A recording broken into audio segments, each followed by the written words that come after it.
Hello అండి, ఈరోజు lunch బాక్స్లోకి దోసకాయ పప్పు ఇంకా బంగాళదుంప ఫ్రై చేశాను అనమాట. ఈ కాంబినేషన్ అంటే చాలామందికి ఇష్టం ఉంటుంది కదా, మాకు కూడా చాలా ఇష్టం అండి. అయితే ఈ వీడియోలో మీరు కొన్ని టిప్స్ చూస్తారు. వీడియో లాస్ట్ వరకు చూసి నచ్చితే తప్పకుండా లైక్ చేయండి. నేనైతే ఆన్లైన్లోనే చాలామంది రివ్యూస్ చూసి హ్యాపీ ప్లానెట్ వారివి kitchen cleaner and bathroom cleaners ఉంటాయి కదా, అవైతే ఆర్డర్ చేసుకున్నానండి. ఇవి ఏంటంటే బాగా మొండి మరకలకైతే ఏం వర్క్ అవ్వట్లేదండి. జస్ట్ ఏదో నార్మల్ క్లీనింగ్కి డైలీ మనం స్టవ్ క్లీన్ చేసుకుంటాం కదా, అలాంటి వాటికి తప్ప డీప్గా మొండి మరకలకైతే వర్క్ అవ్వట్లేదు. ఆన్లైన్లో చూపించినంత బాగా ఏమి పని చేయట్లేదు. దట్టు డిస్పెన్సర్స్ కూడా ఉంటాయి కదా, అవి త్వరగానే పాడైపోతున్నాయి అన్నమాట, వర్క్ అవ్వట్లేదు. నాకైతే ఈ హ్యాపీ ప్లానెట్ వాళ్ళది ఏమీ అంతగా అనిపించలేదండి.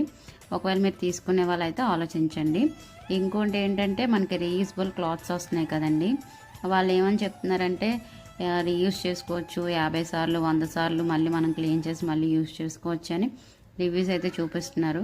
కానీ కానే కాదండి, 2-3 టైమ్స్కి ఇదంతా పాడైపోతుంది. అలా అని మనం పెట్టిన డబ్బులకి 100 సార్లు రీయూజ్ అయిపోవాలని మనం ఆలోచించడం కూడా తప్పేలేండి. ఆలోచించి కొనుక్కోండి ఇది కూడా. నెక్స్ట్ ఈ టిప్ వచ్చేసి బెస్ట్ టిప్ అండి. ఏంటంటే మనం యూజువల్గా పప్పు వండుతాం కదా, ఇంతకుముందు ఏంటంటే అందరూ పప్పు మామూలుగా ఉండేవాళ్ళు, దానిపైన వచ్చిన పొంగు తీసి బయటను పడేసేవాళ్ళు.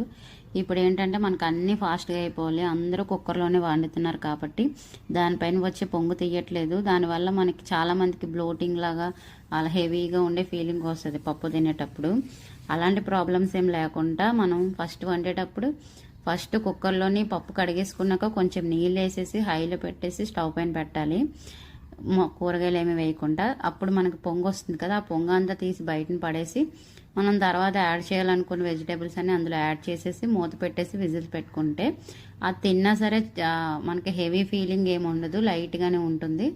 అందుకనేసి ఇలా ఒక్కసారి ట్రై చేయండి, మీకే తేడా తెలుస్తుంది. నచ్చితే ఈ వీడియోకి లైక్ చేయడం మాత్రం అస్సలు మర్చిపోవద్దు.